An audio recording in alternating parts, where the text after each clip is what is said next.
हेरिराख्नुभएका सम्पूर्ण दर्शकहरूलाई नमस्कार। आज हाम्रो साथमा हुनुहुन्छ सामाजिक अभियन्ता, पछिल्लो समयको निकै चर्चित व्यक्ति सृजना वाग्लेजी हुनुहुन्छ।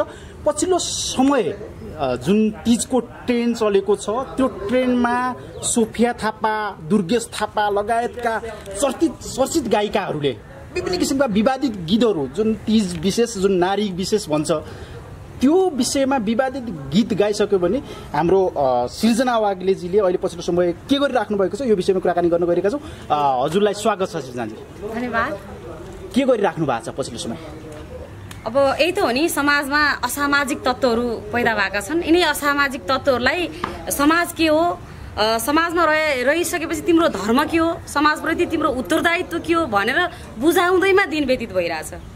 कहिले उनीहरूले अब केटा मान्छे भएर साडी लगाएर नाच्दिन्छन्, केटी मान्छे भएर च्यातिएका प्यान्ट लगाएर नाच्दिन्छन्, अनि हामी यसको कानुनी उपचार खोज्दै हिँड्नुपर्छ हैन। उनीहरूले त कमाइरहेको छ, हाम्रो दिन भनेको यिनीलाई चाहिँ कसरी असामाजिक तत्त्वहरूलाई चाहिँ तिमीले के गर्नुपर्छ भन्ने सिकाउने हैन।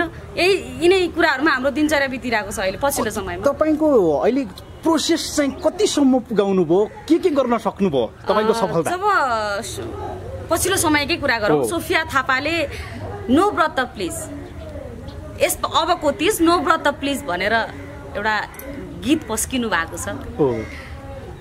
त्यो गीतले हामी के प्रतीक्षा गरिरहेका हुन्छौँ भने जब तीजको माहौल आउँछ तब हामीले त्यो तीजका गीतभित्र हामीले मौलिकता खोजिरहेका हुन्छौँ। हामीले तीजको मर्म के हो, तीजको महत्त्व के रहेछ त हैन, तीज पर्व मनाउने ट्रेन्ड चाहिँ कसरी बसेछ त भन्ने कुराहरू त्यो गीतभित्र भेट्छौँ कि भनेर हामी प्रतीक्षा गरिरहेका हुन्छौँ। तर विडम्बना तपाईँ देख्न सक्नुहुन्छ, तीज गीत भनेको छ केटा मान्छे नाचेको छ, उफ्रेको छ, त्यो पनि साडी लगाएर हेर्नुस्। हैन, तीजमा केटा मान्छेले नाच्नै नपाउने भन्ने त्यो हाम्रो प्रथा होइन नि त। पहिला तीज भनेको के हो बुझ्न जरुरी छ कि परापूर्व कालमा हिमालय पर्वतकी छोरी पार्वतीले जब विष्णुसँग उनको चाहिँ लगनगाँठो गाँच्ने उनको पिताको चाहिँ प्रतिबद्धता, वचनबद्धतालाई उनले थाहा पाउँछिन्, तब पार्वतीलाई चित्त बुझ्दैन र उनले आफूले मन पराएको श्रीमान मैले पाउनुपर्छ भनेर उनले महादेव स्वामी पाऊँ भनेर 1 वर्षसम्म तपस्या गरिन्। उनले 1 वर्षसम्म उनले तपस्या गर्दा पनि उनको चाहिँ फल प्राप्त भएन। त्यस पछाडि उनले के गरिन् भन्दा त घर छोडेर निस्किन्। त्यस पछाडि घरै छोडेर उनले त्यो आफ्नो पिताको घरै छोडेर चाहिँ जङ्गलमा गएर 1 महिनासम्म उनले तपस्या गरेपछि भगवान महादेव आफू स्वयं प्रकट भएर तिमीले मलाई यति चाहिँ दृढ सङ्कल्पका साथ तिमीले मलाई चाहिँ पुकार्यौ, अब तिमीले चाहिँ साँच्चीकै तिम्रो तपस्या पुरा भयो भनेर त्यस पछाडि चाहिँ महादेव श्रीमान पाएको किम्वदन्ती छ नि त। त्यसै अनुसार भाद्र शुक्ल पूर्णिमा चाहिँ तृतीयाको दिनमा हामीले हरितालिका तीज भनेर मनाउँछौँ के। त्यो तीजमा पनि के समेटिएको हुन्छ, तीजको मर्म के हो, त्यसको भावना के हो भनेर बुझ्दै नबुझेकाहरूले अनि त्यसको गीतमा उफ्रिएर मात्रै हैन, त्यसको गीतमा पार्टी गर्ने, भोज भतेर गर्ने गरेर त त्यसको चाहिँ मर्मलाई त समेटिँदैन। अनि यो हो नि त, नाच्न नहुने भन्ने होइन, तर केटा मान्छेले साडी लगाएर कि त्यसमा चाहिँ नारीहरूको चाहिँ वेदना समेटिएको हुनु पर्यो हैन। त्यो गीतले तपाईँ मलाई भन्नुहोस्, दुर्गेश थापाको गीतले तपाईँलाई के सन्देश दिएको छ त हैन? त्यो भन्ने कुरा हो नि त। एक तपाईको पक्षबाट त्यो पनि ठिक छ। अहिले पछिल्लो समय विश्व धेरै तीव्र गतिमा विकसित भइरहेको छ र एडभान्स टेक्नोलोजीहरू पनि विकसित भइरहेको छ र पुराना कुसंस्कारहरूलाई हटाउनु पर्छ भनेर अहिले एकदम एजुकेटेड नारीहरूले भन्न खोज्नुभएको तीज कुसंस्कार हो होइन, तीज कुसंस्कार भन्न खोजेको होइन कि यो संस्कारलाई पनि परिमार्जित गरेर लेडिजहरूले व्रतै बसेर भोको-रोजै गरेर पानी नखाएर आफ्नो शरीरलाई हानि नगरौँ भन्ने पनि सोच होला नि त। तीज भनेको व्रतले नै सिँगारिएको हुन्छ। तीजको मैले भनिसकेँ तपाईँलाई चाहिँ परापूर्व कालको ऊ जोडिसकेपछि जब व्रत बसेर उनले 1 महिनासम्म व्रत बसिसकेपछि महादेव स्वामी पाएको किम्वदन्ती हो नि त। आज हाम्रो अविवाहित नारीहरूले योग्य श्रीमान पाऊँ र विवाहित नारीहरूले चाहिँ श्रीमानको चाहिँ दीर्घायुको कामना गर्दै त्यो दिनलाई सुख दुःखका भावनाहरू चाहिँ पोखेर चाहिँ एउटा नारीले अर्को नारीको भावनाप्रति सम्मान गर्दै चाहिँ एउटा नारी जब विवाह गरेर अर्काको घर जान्छन् उनले त्यो जन्मघर छोडेर कर्मघर गइसकेपछि उनले त्यहाँ भोग्ने पीडाहरू, उनले त्यो आफ्नो कर्मघरलाई सम्झना गर्दै वर्ष दिनको दिनमा चाहिँ अहिले आज नजिकै हुन्छ, आज भयो भोलि घर माइती जान पाइने चलन छ। त्यो दिन त तीजमा मात्रै माइती जाने टाढा पर्थ्यो हैन, त्यस्तो चलन थियो नि त। अनि त्यो सुख दुःखका कुरालाई तीज गीतको माध्यमबाट आफ्नो भावनाहरू पोख्ने प्रचलन हो त्यो भनेको। महिना दिन अगाडि तपाईको चाहिँ उफ्रिने, महिना दिन अगाडि नै चाहिँ भोज भतेर गर्ने, महिना दिन अगाडि नै पार्टी प्यालेसमा जाने, जाँड खाने, रक्सी खाने, हैन यो प्रथा होइन नि त तीज भनेको। होइन तपाईले यसो भनिरहँदा प्रश्न के उठ्छ भने नारीहरू भनेको हिजो मोडर्नाइजमा एउटा गुन्यु चोलीमा सिगारिन्थे, तर अहिले प्यान्ट लगाएर त्यो पनि कट्टु छोटा छोटा त्यो लगाएको त्यसको विरोध किन गर्नुहुन्न तपाईहरु? हामी किन गरेको छैनौं? सोफिया अहिले भर्खर मैले हामीले सोफियाले निकालेको जुन नो व्रत प्लिज त्यो त सोफियाको मात्रै कुरा होइन नि त। अहिले काठमाडौँको धेरै जसो 95% तपाई लेडिजहरु हेर्नु सक्नुहुन्छ। सुन्नुस् न, मैले तपाईहरु कस्तो कस्तो लुगा लगाएर म प्रसंगमा आउँदै प्रवेश गर्दै छु। जब सोफिया कलाकार हो नि त उसले गीत संगीतको माध्यमबाट आफ्ना भावनाहरू प्रस्तुत गर्ने माध्यम नै गलत भइदियो। सोफियाले जुन गीत प्रस्तुत गरेको छ नो व्रत प्लिज भनेर, सोफियाले इन्डिभिजुअली उनले व्यक्तिगत रूपमा व्रत नबस्न पाउँछिन्, म पनि व्रत नबस्न पाउँछु, त मेरो अधिकारको कुरा हो। तर म व्रत बसिन भन्दैमा तीजले समेटेर ल्याएको भावनालाई चाहिँ कुल्चिएर यसलाई परिमार्जन गर्न पाउनुपर्छ भन्ने उनको अधिकारले उनलाई दिँदैन, उनलाई यो अधिकारै छैन। यस अर्थमा पनि आज हामीले सूचना तथा सञ्चार मन्त्रालय गयौँ, आज हामीले चाहिँ संस्कृति तथा पर्यटन मन्त्रालय गयौँ, त्यहाँ गएर हामीले योगेश भट्टराईलाई भेटेका छौँ, उहाँलाई ज्ञापन पत्र पनि बुझाएका छौँ। किनभने हामी जबसम्म कानुनी राज्यमा बस्छौँ भने कानुनी राज्यको पालना गर्नुपर्छ, कानुन अनुसार नै हामी चल्नुपर्छ भनेर हामी त्यहाँ पुग्यौँ। त्यस पछाडि हामीले चाहिँ अहिले यहाँ ब्युरोमा गएर पनि यहाँ उनले चाहिँ दर्ता गरेका उसमा हामीले स्पष्टीकरण पनि दिएर आएका छौँ र हामीले उल्टो हामी चाहिँ उनलाई तिमी असभ्य भयौ, सभ्य समाजको निर्माण गर्नुपर्छ भनेर हामी सिकाउने, अनि उल्टो उनले हामीलाई चाहिँ मुद्दा हाल्ने भन्ने हुन्छ भने यो कहाँको यो हो? हामी त कानुनी राज्यमा बस्छौँ नि, कानुनी राज्य छैन भने त उनले जे गर्दा पनि हुन्छ, मैले जे गर्दा पनि हुन्छ नि त। तर पनि कानुनी राज्य छ, हामी कानुनी राज्यलाई टेकेरै जान्छौँ भनेर आज हामीले कानुनी राज्यमा त स्वतन्त्र व्यक्ति अभिव्यक्ति दिन पाउने पनि अधिकार छ नि त। प्रेस काउन्सिलमा पनि गएका छौँ, हामीले जानुपर्ने सम्बन्धित निकायहरू सबै ठाउँमा गएका छौँ। सुन्नमा आएको छ हामीले गरेको चाहिँ एउटा यो प्रक्रियागत विरोधले चाहिँ यसले चाहिँ सार्थकता पाएको छ भन्ने पनि सुनेको छ। हाइलाइट नेपालले अहिले हामीलाई जानकारी गराउनु भएको छ, हामीले यो भिडियो हटायौँ पनि भन्नुभएको छ। म उहाँलाई धेरै धेरै धन्यवाद पनि दिन चाहन्छु। चाहिँ उहाँलाई यो डर धम्की या आखिर हाइलाइट नेपाल चल्ने भनेको त त्यही एउटा सोफियाको गीतले मात्र चल्ने त होइन। आखिर उनले गलत गरिन् भनेपछि गलतलाई गलत हो भन्ने जुन साहस हाइलाइट नेपालले गरेको छ उसलाई पनि म धेरै धेरै धन्यवाद दिन चाहन्छु। र अबको दिनहरूमा जसरी दुर्गेश थापाको कुरा आइरहेको छ, अबको पालो भनेको दुर्गेश थापाको। के गर्नुहुन्छ ठ्याक्कै भन्नुस्? दुर्गेश थापाले जसरी अघिल्लो चोटि तिहारमा आउँदा पनि त्यस्तै विवादित गीत सार्वजनिक गर्नुभयो, कारबाही त पर्नु भयो नि त। आखिर यो समाजमा कानुन त छ नि त, अझै पनि कानुन त मरेको छैन। अब फेरि उहाँले अहिले गीत निकाल्नु भएको छ के 3 भनेर निकाल्नु भएको छ नि त उहाँले, बिचमा 3 भन्नुभएको छ नि त। बिचमा नाच्ने मान्छेले त हामी त जोकर भन्छौँ कि, बिचमा उफ्रेर तीजमा नारीहरू नाचेको ठाउँमा गएर बिचमा नाच्ने एउटा पात्र प्रस्तुत हुन्छ, त्यो भनेको जोकर हो होइन भन्न। त्यो ठ्याक्कै मलाई त्यो शब्द अहिले यो चाहिँ तपाईँको सञ्चार माध्यम भन्न अत्युक्त यो लाग्यो होइन। त्यसलाई जोकर भन्छौँ हामी।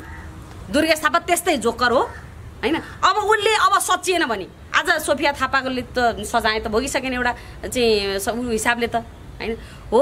अब कानुनी हिसाबले पनि उनले अब कारबाही भोग्दैछन्। तपाईले यसरी यो उशृङ्खल अभिव्यक्ति भन्छन् कि तपाईले कहिले हिजडा भन्नुहुन्छ, कहिले दुर्गेश थापालाई तपाईले त्यसरी भन्न पाउनुहुन्छ भने सबै कुराको कसैको भाषा छ, कसैको हो नि व्यक्तिगत चरित्रलाई त त्यसरी हत्या गरिदिनु भएन नि त हजुरले। केटा मान्छेले साडी लगाएर दिन दहाडै साडी लगाएर पुरा यस्तो यस्तो गरे मच्किँदै हुन्छ नि, तीजको गीतमा नाच्छ भने त्यसलाई के भन्ने त नि तपाईलाई? त्यसलाई नारी भन्ने उसलाई? नारीहरूले पाइन्ट लगाछन् नि त, हामीले पाइन्ट लगाछन्, भेस्ट लगाछन्। हामी त्यसको विरोध गरेका छैनौँ, केटाहरूले त्यसको विरोध गरेका छैन। गरेछौँ त विरोध हो। सहीलाई सही र गलतलाई गलत भन्न सक्नुपर्छ। यदि त तपाईँ सभ्य समाजमा बस्दै हुनुहुन्छ, सभ्य समाजको परिकल्पना गर्नु भएको छ भने सहीलाई सही भन्नुहोस्, गलतलाई गलत भन्नुहोस्। आज तपाईँ हजारौँ मान्छे एकातिर र तपाईँ एकातिर हुनुहुन्छ र तपाईँले सही मार्ग चाहिँ चुज गर्नु भएको छ भने तपाईँको जित हुन्छ कि अन्ततोगत। भनेपछि गलत भोलि 1000 जना यता लाग्यो भने म पनि एक्लो भएँ भने म यता लाग्ने। तपाईँले भन्न खोजेको साडी र गुन्यु चोलो भनेको लेडिजहरूले मात्रै लाउने, नारीहरूले मात्रै लाउने हो। साडी र चोलो लगाइसकेपछि उनले त्यसै अनुसार साडी र चोलो भित्रका ल त्यसो भने दुर्गेश थापालाई अब गर्भवती पनि तपाईँ नै हुनुहोस्, रजस्वला पनि तपाईँ नै हुनुहोस्, छोराछोरी पनि तपाईँ नै हुनुहोस्। यो सृष्टिकर्ता अब ब्रह्मा हो होइन, अब सृष्टिकर्ता महिला भनिन्थ्यो, त्यो सृष्टिको ऊ पनि तपाईँ नै चलाउनु छ दुर्गेश थापालाई। यदि तपाईँ यसरी नै निरन्तर रूपमा यस्तै गीतहरू प्रस्तुत गर्दै हाम्रो मौलिकतामाथि चाहिँ प्रश्न गरिरहने हो भने, तपाईँले हाम्रो धर्म संस्कार संस्कृतिमाथि कुठाराघात गरिरहने हो भने अब साडी चोलो त लगाइहाल्नुभयो, सिन्दुर पोते चुरा पनि लगाएर हिँड्नुहोस्, रजस्वला पनि तपाईँ नै हुनुहोस् र गर्भधारण पनि अब तपाईँ नै गर्नुहोस्। तपाईँले यसरी होइन भने तपाईँलाई तीजको गीतलाई बिगारेर होइन चाहिँ तोडमोड गरेर होइन सस्तो लोकप्रियताको लागि हो नि, त्यो त सस्तो लोकप्रियताको लागि अनावश्यक रूपमा विशेष गरी हाम्रो धर्म संस्कारमाथि प्रहार हुने खालका, यो भनेको ठाडो धर्म संस्कार र संस्कृतिमाथिको प्रहार हो, हस्तक्षेप हो र विशेष गरी नारीहरूमाथिको अवहेलना हो। आज तपाईँले यसरी भनिरहँदाखेरि एउटा कलाकारको सिर्जना र एउटा त्यसको के भन्छ त्यो कलालाई तपाईँले कहीँ कतै नकारात्मक असर त पर्यो नि त। यो सिर्जनाहरू त मर्छन् नि, यो नयाँ सिर्जना क्रिएटिभहरू निकालिरहेछन्। साडी चोलो लगाएर गाई जात्रामा नाच्नुस् न, हामी विरोध गर्दैनौँ। गाई जात्रा भनेको त्यसरी नै प्रस्तुत हुने विषय हो भनेको। तीज भनेको त त्यो होइन के बाबा। तीज गीत भनेको मर्म नबुझेको मान्छेले गाउने नै होइन, बुझ्नुभयो नि। तीज भनेको त्यस्तै मान्छे त्यो चाहिँ साडी चोलो लगाएरै व्रत बसेरै होइन। ठिक छ, व्रत नबस्न पाइन्छ त्यो, हामीले त व्रत बस्नुपर्छ त भनेकै छैन। हाम्रो धर्मशास्त्रले पनि तिमी व्रत बस्नुपर्छ नै भनेको त छैन होइन। इच्छा लाग्दा नबस्न पाइन्छ। तर उहाँले आज एउटा चाहिँ अब ऊ पनि दिनुभएको छ, मैले कुनै सञ्चार माध्यममा पढेको थिएँ, म आफै व्रत बस्छु, म आफै एउटा हिन्दू नारी हो, मलाई किन यति विरोध गरेँ भन्नुभयो कि। उहाँ यदि हिन्दू नारी हो, उहाँले व्रत बस्नुहुन्छ भने अरूलाई व्रत नबस्छ भन्ने चाहिँ उहाँ चाहिँ को हो भनेको के। उहाँ चाहिँ आफू व्रत बस्छु रे अनि अरूलाई व्रत नबसौँ भन्न के पैसा कमाउनु त्यो गरेको? पैसा कमाउनको लागि सस्तो लोकप्रियताको लागि नै गरेको थियो। उल्टो उहाँले धम्की दिने। यसको समाधानको उपाय के हुन्छ? समाधानको उपाय त ऊ देखिहाल्नुभयो। उहाँले जुन सृजना भन्नुभएको छ, तपाईँले कला भन्नुभएको छ, उहाँको जुन बौद्धिक सम्पत्ति छ उहाँले गइसक्यो। हेर्नुहोस्, हाइलाइट नेपालले हटाइदिनै सक्यो। अब कोले तान्नुहुन्छ, जसले तान्नुहुन्छ उहाँहरूलाई फेरि हामी दुर्गेश थापाको त हट्या छैन नि, टिडी नम्बर 1 मा पालो उहाँको। अब दुर्गेश थापाको हट्छ, हट्नुपर्छ, किनभने ऊ हटाउन के गर्नुहुन्छ तपाईँ? ऊ यही समाजको तत्त्व हो। उहाँलाई हामी सबैभन्दा पहिला हामी कानुनी राज्यमा बस्ने मान्छे कानुनी प्रक्रियाबाट जान्छौँ र यो आज हामीले सम्पूर्ण उसमा लेटर पनि दिइसकेका छौँ। कानुनबाट त्यो गलत छ भन्ने केही प्रमाणहरू तपाईँले जुटाउनु भएको छ? प्रमाण छ, किनभने के प्रमाण छ यसो बताइदिनुहोस् न दर्शकहरूलाई। त्यही त, अब जस्तो उहाँले एक त हाम्रो धर्म संस्कार संस्कृतिमाथि कुठाराघात गर्नुभएको छ। यो नेपाल उहाँले त कस्तो गर्नु भने अहिलेको धर्मनिरपेक्षताको संविधानलाई टेकेरै हेर्ने हो भने पनि अहिलेको संविधानले के भनेको छ भन्दा तपाईँको चाहिँ अरूको धर्मलाई सम्मान गर्नुपर्छ भनेको छ। यो त सरासर अपमान हो। सरासर सम्मान गर्दै चाहिँ स्वतन्त्र रूपमा आफ्नो धर्म मान्न पाइन्छ भनेको छ कि उहाँ क्रिस्चियन हो भन्न सक्नु पर्यो। अनि क्रिस्चियनले त यो तीजको गीतै तीज नै मान्दैन होइन, तीजै मनाउँदैन, उहाँ हिन्दू नै होइन भन्न सक्नु पर्यो कि भने मलाई त लाग्छ उनी हिन्दू नै होइन जस्तो लाग्छ कि मलाई। हिन्दू नारीले एउटा हिन्दू नारीले हिन्दू चाहिँ चाडपर्वको विशेष गरी मौलिकता झल्कने परम्परालाई चाहिँ ठेस पुग्ने खालका गीत प्रस्तुत गर्छन् जस्तो मलाई लाग्दैन। यस अर्थमा पनि उनी हिन्दू होइनन् कि भन्ने शङ्का छ। यदि हिन्दू हुन्, उनले चाहिँ यो चाहिँ हिन्दू नारीहरूकै भावनालाई समेट्नलाई यो गीत प्रस्तुत गरेकी हुन् भने अब उनी सच्चिनुपर्छ। उनले चाहिँ आम यो तपाईँको सञ्चार माध्यमदेखि लिएर सम्पूर्ण जहाँ जहाँबाट उनी प्रस्तुत भएकी त्यो ठाउँमा आएर उनले माफी माग्नुपर्छ र उनले चाहिँ अब आइन्दा यस्ता किसिमका गीतहरू म पस्किन्न, यस्ता सामग्रीहरू म पस्किन्न जसले समाजलाई विखण्डन गर्नेतर्फ लान्छ, जसका लागि मैले प्रस्तुत गरेँ त्यो उहाँहरूले नै रुचाउनु भएन भनेपछि मैले यो गीत अब प्रस्तुत गरेर हुँदैन भन्नेतर्फ उहाँको ध्यान आकर्षण हुनुपर्छ र चाहिँ उहाँ सचेर आएर अब आम माफी नमागेसम्म। सिर्जनाले तपाईँलाई एउटा प्रश्न के हुन्छ भने तपाईँको बिचमा उहाँ आयो, त्यसले पनि निकै चर्चा कमायो, त्यतिखेर तपाईँहरू चुइक्क पनि बोल्नु भएन है। तर अहिले चाहिँ जुन उहाँले बिचमा 3 निकालिसक्यो, 2 बाट 3 मा आइसक्नुभयो, जुनले निकै चर्चा कमाइरहेछ, अत्याधिक चर्चा। यसको विरोध गर्न तपाईँले सुहाउँछ र भने तपाईँ हिजो त बोल्नु भएन बिच 1 मा जुन किसिमको कन्टेन्ट थियो नि। हिजो उहाँले साडी लाउन भ्याउनु भएको थिएन कि तपाईलाई चोलो पहिरिन भ्याउनु भएको त्यसो भएपछि केटा मान्छेले साडी लाउनु हुँदैन भन्ने तपाईको मान्यता? तपाईँ सभ्य समाजको परिकल्पना गर्नु भएको छ। सभ्य समाजमा त केटा मान्छेले साडी लगाएर मचक यो चाहिँ ठुम्का लगाउँदै अनि त्यो समाजमा डुल्न थालेपछि त्यो मान्छेलाई के भन्छन् मलाई बताइदिनुहोस् न। एक्टिङ हो भने तपाईँ फिल्महरुमा देख्नुहुन्न केटाहरूले केटीको रोल गरेको साडी किन्नुलाई के छ त प्रचलन भन्नुस् न मलाई। तीजको बेलामा एउटा कलाकारले त एक्टिङ गर्ने हो नि। हाम्रो यो मौलिक परम्परा प्रतिको एक्टिङ गर्ने हो नि। तपाईँ मलाई जे भन्नुस् यो फिल्म खेल्ने मान्छेले लेडिज केटीले केटाको रोल गरेर देख्नु भएको छ कि छैन फिल्महरुमा? अनि त्यो पनि एउटा फिल्म हो कि मनोरञ्जन लिने हो नि? फिल्म होइन, विशेष गरी उहाँले जुन सब्जेक्ट चुज गर्नु भएको छ, जुन सब्जेक्ट चुज गर्नुभयो नि त, अन्य विषय हुँदा हामीलाई जो थियो त्यो सरोकारवाला निकायको सरोकारको विषय थियो र यो हाम्रो विशेष गरी धार्मिक क्षेत्रलाई चाहिँ प्रहार हुने, अहिले जसरी पश्चिमा संस्कृतिहरू भित्रिएर यहाँका मौलिक संस्कृतिहरूलाई चाहिँ लोप बनाएर जाने स्थिति आइरहेको छ होइन, त्यो विषयमा चाहिँ झन् उहाँले प्रक्षेपोषण गर्नुभएको छ यो गीतले गर्दाखेरि। यो जुन जसरी प्रस्तुत भन्नुभयो, उहाँले सारी चोलो लगाएर उहाँले जुन एउटा चाहिँ व्यवहार प्रस्तुत गर्नुभयो, मैले अस्ति पनि भनेको थिएँ उहाँ हिजाडा हो, मैले भनिदिनै सकेको छु होइन। हिजाडा भनिराख्दाखेरि उहाँहरूलाई चाहिँ जो चाहिँ उहाँहरू हुनुहुन्छ त्यस्तै थर्ड जेन्डर भन्छ नि, उहाँहरूलाई चाहिँ चित्त दुख्ला, उहाँहरूलाई चाहिँ म चाहिँ माफी माग्न चाहन्छु त्यसको लागि पनि। उहाँले यदि उहाँहरूलाई चाहिँ आघात पुगेको छ भने, र विशेष गरी मैले उहाँहरूलाई चाहिँ समेटेर त्यो भन्न खोजेको होइन, र म चाहिँ दुर्गेश थापाले जुन प्रवृत्ति देखाउनु भयो त्यसलाई मैले त्यो प्रवृत्तिलाई गाली गरेको, मैले उहाँहरूलाई समेटेर भन्न खोजेको होइन। र हाम्रो चाहिँ तिजको गीतलाई माध्यम बनाएर त्यो बिचमा नाच्नेहरूलाई हामी के भन्छौँ त्यसलाई, त्यो जो जे भन्यौ नि त्यो चाहिँ हिजडा नै भन्छौँ क्या हामी, बुझ्नुभयो? तपाईँको महत्त्वपूर्ण विचारको लागि धन्यवाद। अन्तिममा केही भन्न चाहनुहुन्छ दर्शकहरू? अन्त्यमा जसरी हिजो सोफिया थापालाई हामीले चाहिँ सामान्य रूपमा चाहिँ तपाईँले गल्ती गर्नुभयो, तपाईँ यो समाजमा फेरि पनि रहनुपर्छ भने तपाईँ सचिनुहोस्, तपाईँले माफी माग्नुपर्छ। तपाईँ पनि नारी हो, नारीको वेदनालाई तपाईँले बुझ्न सक्नु भएन होइन। अबका दिनहरूमा यसरी नै यस्तै नारीका भावनालाई समेटेका वेदना चाहिँ पोखिएका गीतहरू तपाईँले प्रस्तुत गर्नुहोस् भनेर सामान्य रूपमा हामीले चाहिँ उहाँलाई सम्झाउँदाखेरि उल्टो हामीप्रति धम्की दिनुभयो उहाँले, र आज त्यो सजाय उहाँले भोग्नु भएको छ। अन्ततोगत त सत्यको त जित भएको छ नि त। हामी सत्यमा थियौँ, हामीले गलत कुरा गरेका थियौँ, गलतलाई गलतै भनेका थियौँ, र आज हामी सही भएका छौँ। हामीले आज जित पनि भएको छ। एक हिसाबले हामीले आज जुन कुराको आवाज उठाएको थियौँ त्यो आवाजले सार्थकता पाएको छ।